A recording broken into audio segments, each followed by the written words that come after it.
everybody. Good afternoon. Happy Monday. Happy St. Patrick's Day. I see a lot of us are very festive in our green. Peter Ducey, I like it.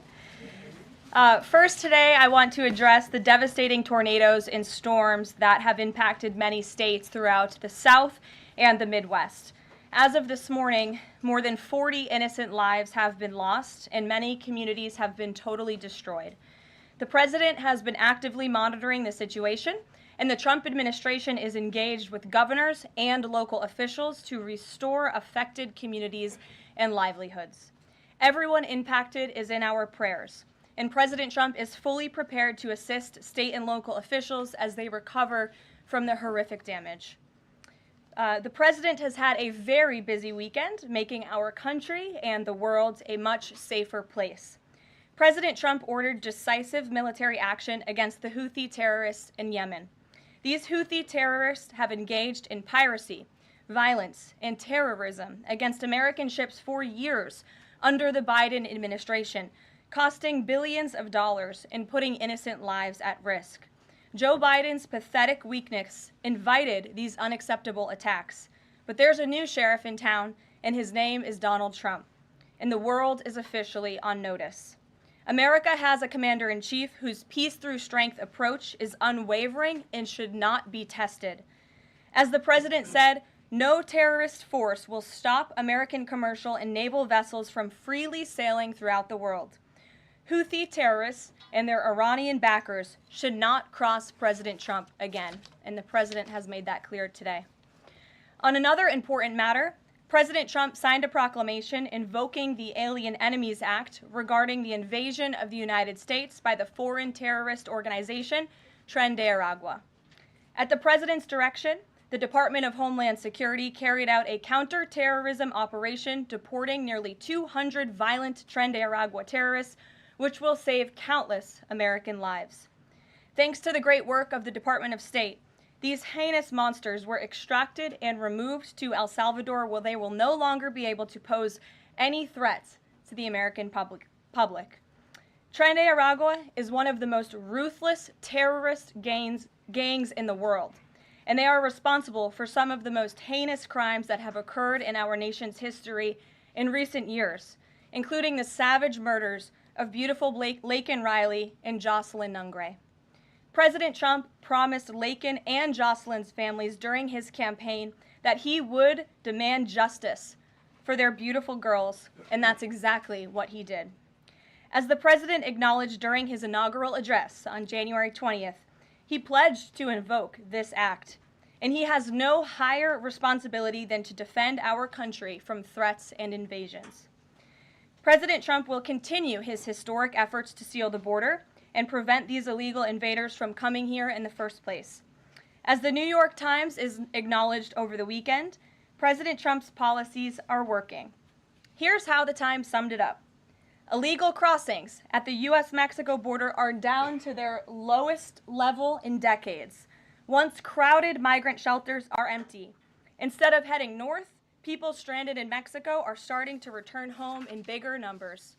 The border is almost unrecognizable from just a couple of years ago, when hundreds of thousands of people from around the world were crossing into the United States every month in scenes of chaos and upheaval. This is the Trump effect in action. And again, those are the words from the New York Times. We didn't need a border security bill. We just needed President Trump. All of these actions taken together are contributing to a wave of optimism about the direction of our great country. According to brand new polling from NBC News, more registered voters say the United States is heading in the right direction than at any point since early 2004. Americans support President Trump's common sense approach that's getting our country back on track in record time. Meanwhile, the president's critics can't say the same. That same new NBC poll also found that the Democrat Party has reached an all-time low in popularity. It turns out when you let your hatred of President Trump get in the way of doing what is best for America, the people reject you. Who would have thought? Joining us today in our new media seat is Kelly Meyer. She is a White House correspondent with News Nation. News Nation started in 2021 and is one of America's fastest growing cable news networks with a focus on news for all of America. It's part of a larger ecosystem.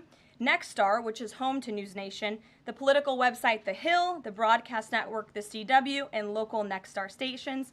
With that, kick us off, please, Kelly. Thank you, Karoline. What do you say to Americans who want safe streets but are concerned due process is being violated? The president is using every lever of his executive authority and his constitutional authority within the bounds of the immigration laws of our country to ensure that our streets are safer for law-abiding American citizens. And this administration is focused on detaining, arresting, and deporting illegal criminal aliens. And as you saw this past weekend, the president used his authority under the Alien Enemies Act to deport foreign terrorists. Tren de Aragua is now a designated foreign terrorist organization. And as I said, there were nearly 200 Tren de Aragua members who were sent to El Salvador this weekend. Countless lives will be saved because of this action. And if you talk to the families, the Angel families, as I mentioned, Blake and Riley and Jocelyn Nungray, they understand the grave cost of life at the hands of these illegal terrorists. And the president is proud to deliver on that promise for them. And just to follow up on that, this will be challenged later today in the courts. Does the president, does this allow him to defy the court order without having this the checks and balances and the separation of power? No. In fact, this administration acted within the confines of the law, again, within the president's constitutional authority and under the authority granted to him under the Alien Enemies Act. We are quite confident in that, and we are wholly confident that we are going to win this case in court. Peter. Thank you, Karoline. If you guys can't send 200 Tren de Aragua terrorists at a time to El Salvador, where are you going to send them instead? It's a very good question. You'd have to ask the courts and the people on the left who are trying to fight this administration for doing the business that this president sought out to do, which is to deport these foreign terrorists. And we're very grateful to President Bukele and to El Salvador for accepting these heinous monsters where they will face justice. And if these guys are terrorists at war with the United States, is President Trump considering anything more lethal to address them than just sticking them on a plane somewhere else? Well, it sounded like you had a little bit of curiosity in the premise of your question, so I want to address it. These are designated foreign terrorists. The president signed a proclamation on February 20th, 2025, designating TDA as a foreign terrorist organization that was in consultation with the Attorney General and the Secretary of Treasury. That was pursuant to 8 U.S. Code 1189. The president has the right to do that. And I think nobody would argue that Tren de Aragua should be designated a foreign terrorist organization. If you want to have that argument, I'm happy to do it. These are heinous monsters, rapists, murderers, kidnappers, sexual assaulters, predators who have no right to be in this country, and they must be held accountable. And something different. There is now a member of the European Parliament from France who does not think the U.S. represents the values of the Statue of Liberty anymore. They want the Statue of Liberty back. So is President Trump going to send the Statue of Liberty back to France? Absolutely not. And my advice to that unnamed low-level French politician would be to remind them that it's only because of the United States of America that the French are not speaking German right now. So they should be very grateful to our great country. Kelly. Is the administration prepared to give the court what it wants in terms of the time of the flights that departed, that went to El Salvador, and some of those details that the judge is asking for in trying to determine the timing? Clearly, the 5 named individuals were not deported. That's right. In compliance. But looking more broadly, wanting to know about the timing of flights and so forth, because the verbal order did say turn around the flights if there's an issue. So is the administration prepared to provide that information? I'm prepared to provide it right now. All of the planes that were subject to the written order, the judge's written order, took off before the order was entered in the courtroom on Saturday. And the administration will, of course, be happily answering all of those questions that the judge poses in court later today. And for people who have due process questions about making certain that there wasn't anyone who was swept up who did not meet the criteria that you laid out, is there a way for the administration to provide more detail about how that was determined, who the individuals were that met this deportation order? Yes, I can assure the American people that Customs and Border Patrol and ICE and the Department of Homeland Security are sure about the identities of the individuals who were on these planes and the threat that they pose to our homeland. They take this incredibly seriously. They are putting their lives on the line to deport these designated terrorists from our country, and they should be trusted to do that. And that's exactly what the American people elected this president to do. Thanks, Caroline. Just to follow up on that, then, so you're saying definitively that the administration can prove everyone that was put on those flights to El Salvador was either a member of Tren de Agua, MS-13, or some other entity? We've already provided the breakdown in the effort of transparency about the 261 illegal aliens who were deported. 137 of those were deported under the Alien Enemies Act. 101 of those were Venezuelans removed via Title VIII, which, as you know, are just regular immigration proceedings. And 23 of them were MS-13 Salvadorian gang members. There were also 2 MS-13 ringleaders as part of that group of 23 who President Bukele particularly expressed his gratitude for their return so he can demand justice in his home country. Jennifer. What criteria, though, other than, say, tattoos or maybe being in the wrong place at the wrong time, are they using to determine that someone is actually a member of one of these organizations? Intelligence and the men and women on the ground in the interior of our country who are finally being allowed to do their jobs. Their hands were tied under the previous administration, and as I said, they take their jobs very seriously. They should be trusted and respected by the American public with this operation, and of course, as I said to Kelly, the administration will provide all details to the questions that the court poses. Jennifer. One more follow-up on that. Can you say how much the U.S. is paying El Salvador to imprison these Venezuelans? And then a different question on Russia. I was wondering if you could give us an update on the ceasefire negotiations, and is there anything you can share on the list that Putin passed along to President Trump for the things he's requesting? Sure. To your first question, it was approximately $6 million to El Salvador for the detention of these foreign terrorists. And I would point out that is pennies on the dollar in comparison to the cost of life and the cost it would impose on the American taxpayer to house these terrorists in maximum security prisons here in the United States of America. And I would echo the message of our Secretary of State, Marco Rubio, who expressed his gratitude to President Bukele and El Salvador's government for their cooperation in this deal. As for Russia, as you know, the president announced last night on Air Force One on his return from his very busy weekend in Florida that he will be speaking to President Putin tomorrow. I won't get ahead of those negotiations, but I can say we are on the 10th yard line of peace, and we've never been closer to a peace deal than we are in this moment. And the president, as you know, is determined to get one done. Sure, Caitlin. I have 2 questions for you. One on the flights, but first on the president's post overnight, saying that the pardons that were issued by President Biden preemptively to members of the January 6th committee, that they're now null and void. Have attorneys here at the White House told President Trump that he has the legal authority to undo a pardon simply because it was signed by auto pen, as he said? The president was begging the question that I think a lot of journalists in this room should be asking about whether or not the former president of the United States, who I think we can all finally agree was cognitively impaired. I know it took people some time to finally admit that, but we all know that to be true, as evidenced by his disastrous debate performance against President Trump during the campaign. I digress on that. But the president was raising the point that did the president even know about these pardons?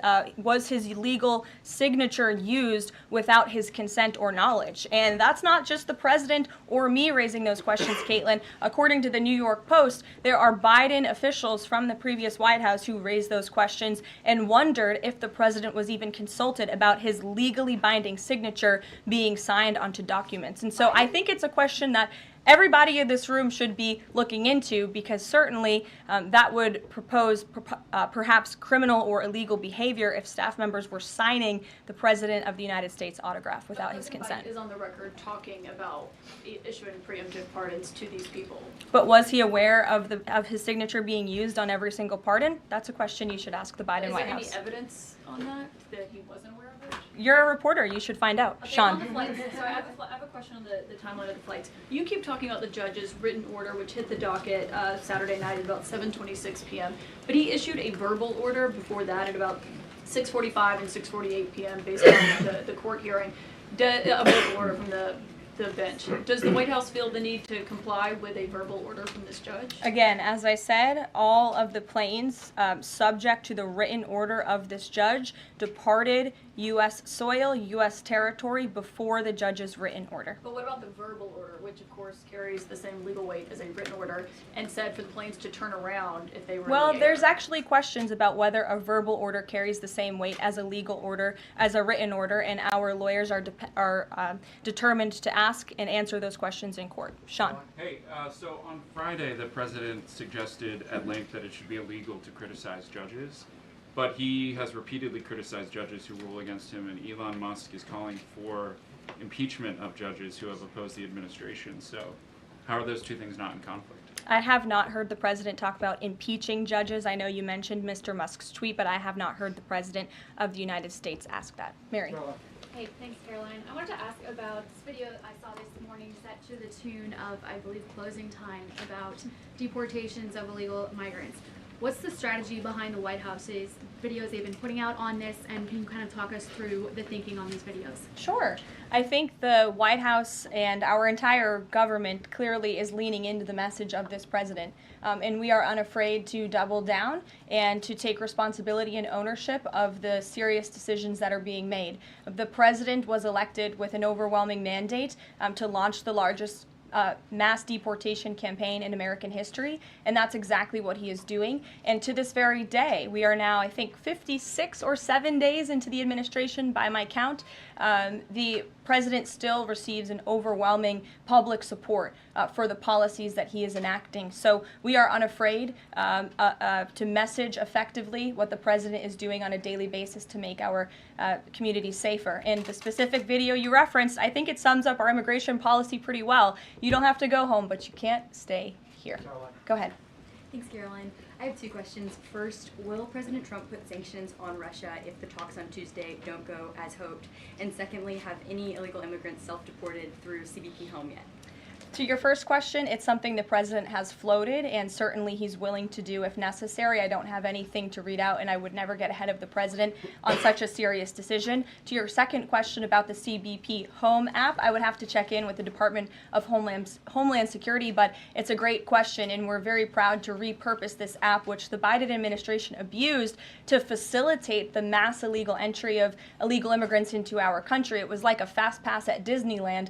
That's not happening under this administration. We are encouraging illegal immigrants to actively self-deport to maybe save themselves from being in one of these fun videos. Caroline. Sure. John, good to Thank see you. After President Trump strafe-bombed the Houthis yesterday, he said that if they retaliate, he was going to personally hold Iran accountable for that.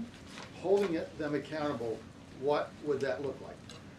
Well, I would defer you to what the president put out this morning, John, where he said very clearly, I will read it, "Let nobody be fooled. The hundreds of attacks being made by Houthi, the sinister mobsters and thugs based in Yemen, who are hated by the Yemeni people, are all created by Iran. Any further attack or retaliation by the Houthis will be met with great force, and there is no guarantee that the force will stop there. Iran has played the innocent victim of rogue terrorists from which they've lost control, but they haven't lost control. They are dictating every move, giving them the weapons, supplying them with money, and highly sophisticated military equipment, and even so-called intelligence. Every shot fired by the Houthis will be looked upon from this point forward as being a shot fired from the weapons and leadership of Iran. And Iran will be held responsible and suffer the consequences, and those consequences will be dire." That is a statement from the President of the United States just moments ago. I have nothing additional to share, but our message to Iran is you better take this president seriously, and I think the Houthis learned that the hard way this past weekend. As I said in my opening remarks, there's a new sheriff in town, and this president is not just going to sit on his hands and allow terrorists to launch attacks on commercial vessels and U.S. naval ships. Those actions will not be tolerated. Sure, Edward. Yeah, thanks. Karoline, on the economy. So after mostly a down week last week in the economy, you've been very vocal as well as other cabinet members about how we're in a transition and about how this economic transition, and there's a plan, a long-term plan for tariffs on this. How concerned is the president that the markets and Americans, for lack of a better term, will freak out over these tariffs and be concerned about a long-term plan? Sure. I think I've been asked this question and answered this question respectfully, Edward. We are in a period of transition. The president has made that clear. He also has made his belief in tariffs and what they will do for our great country clear, restoring wealth back to our country. And if you look at the president's first-term economic formula, massive deregulation, tax cuts, lowering the cost of living with an energy boom, which the American people can expect soon. Wall Street and Main Street should both be assured by what President Trump did in his first term. It's the exact same formula. In fact, I would argue it's even better this time around. And if you look at some of the economic indicators in the last week, the latest CPI report last week beat expectations. Inflation is cooling. Core inflation dropped for the first time in 4 months. The national average of the price of gas is down 42 cents from 1 year ago. And there was also a new report out this morning about wholesale egg prices. They continue to fall. A dozen eggs are now $3.10 cheaper since January 24th. First, that's a 47% decrease overall. So I think the American people do have great reason to be optimistic about this economy. And as I've said repeatedly, it continues to be true. The administration has a whole of government effort to fix the economic mess created by Biden. So the president's pointed to that April 2nd tariff deadline, so to speak. Is the tariff back and forth sort of done now? We're just all looking towards April 2nd? Well, I think the president would tell you that all options are always on the table, and he's always ready to respond if he feels the United States is being unfairly treated by our allies and also our competitors around the world. But yes, the April 2nd day is a big day for the country, as the president has said. Reciprocal tariffs will go into effect. We'll have more details on that as the date nears, but our entire trade team, Secretary Lutnick, Secretary Bessent, the vice president has been quite involved in these talks and discussions as well about what that will look like. And the president, as you always do, you will hear from him directly on it. Deborah Saunders, how are you? Fine. How are you doing? Good, thanks. Former pardon attorney Elizabeth Boyer believes she was fired for refusing to sign off on a move to restore gun rights to actor Mel Gibson. DOJ's Todd Blanche says no. But I want to know, is the administration dedicated to restoring gun rights to felons who served their times? I ask this because I've talked to people who were pardoned. They felt that was important. Of course, this isn't necessarily for a pardon. What is the president's thinking on this issue? Sure. After you've served your sentence, should you have gun rights? It's an important question. It is one I have not spoken to the president about on his views, but I will take it to him this afternoon. I will tell him you asked, and we will get you an answer. You're welcome. Jonathan. Thanks a lot, Caroline. A question for you regarding the administration complying with judges' orders. I want to ask about an administration spokesperson who's the border czar, Tom Homan. He was on Fox News. We love Tom Homan. And he was talking about the deportations, and he said the following. He said, "We're not stopping.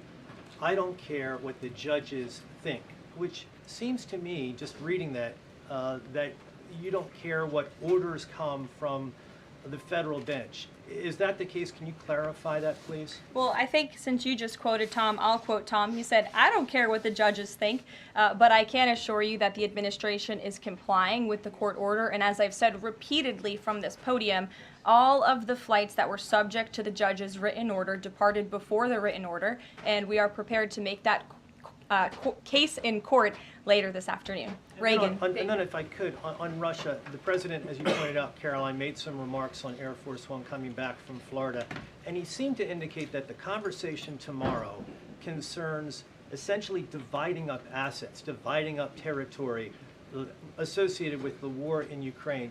Has President Zelensky given President Trump that authority? Is that what is going to take place tomorrow?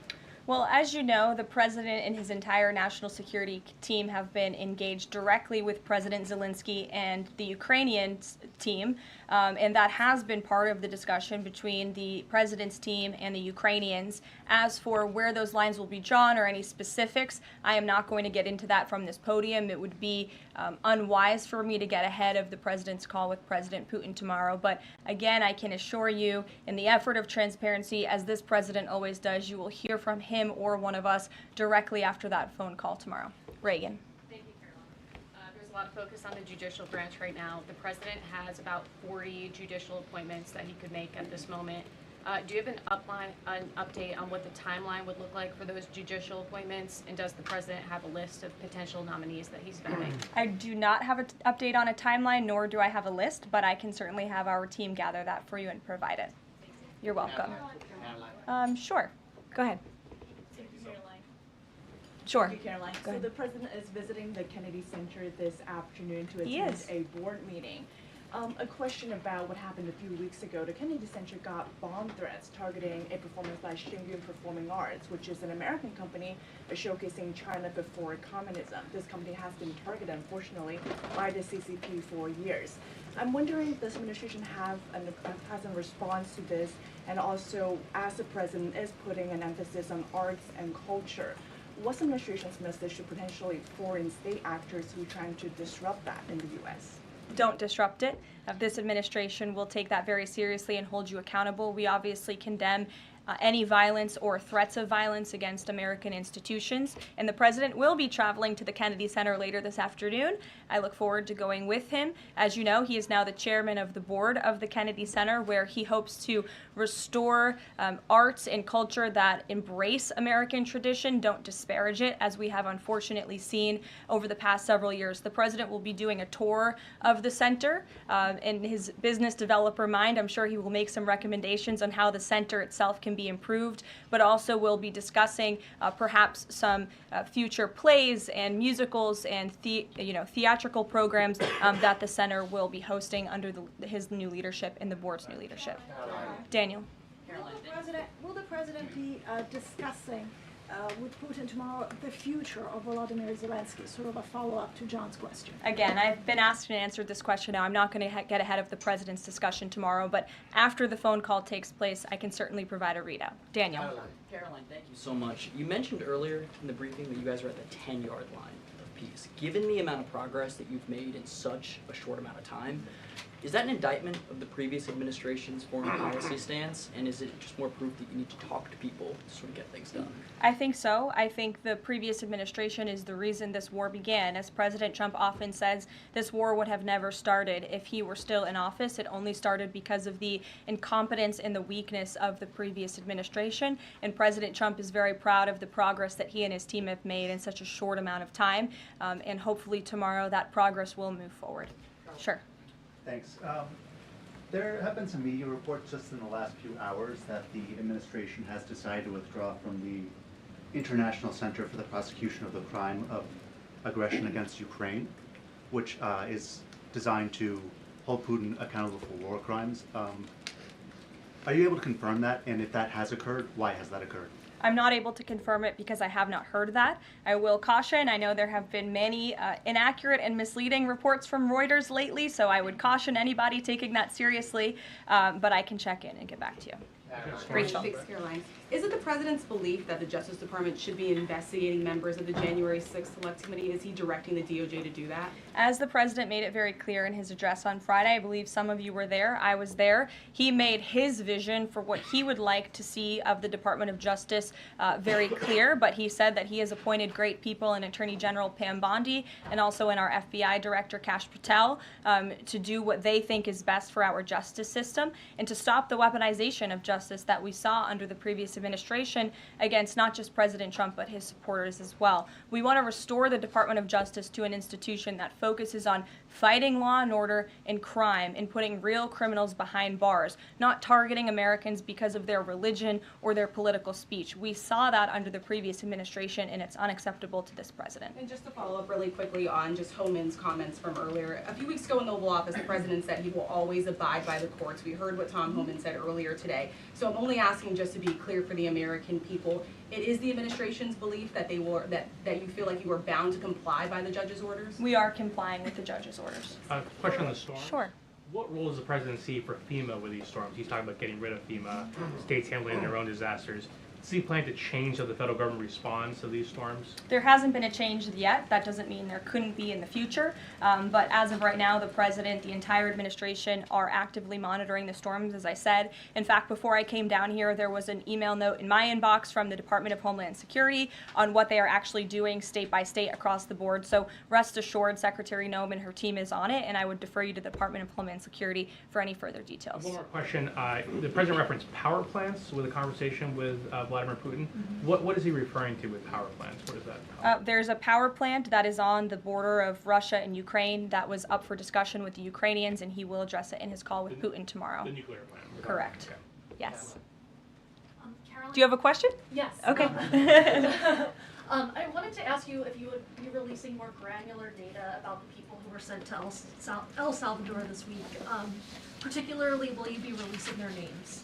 I don't believe so because of the privacy concerns at this point in time. That doesn't mean we won't eventually. I would defer you to the Department of Homeland Security for more details on the individuals on the flights, but we have been incredibly transparent in giving you the breakdown of the numbers and also some of the crimes committed by these heinous criminals and individuals: kidnapping, sexual abuse of a child, robbery, aggravated assault on a police officer. I would remind everybody in this room that Tren de Aragua is a foreign terrorist organization operating within the United States of America because the previous administration allowed them to invade our country. These are monsters who tortured, raped, and murdered a 12-year-old Jocelyn Nungre. They murdered 22-year-old nursing student Laken Riley. They led a multi-state sex trafficking operation involving smuggling women into the United States, holding them in stash houses in Louisiana, Florida, New Jersey, Texas, and Virginia, and forcing them into prostitution.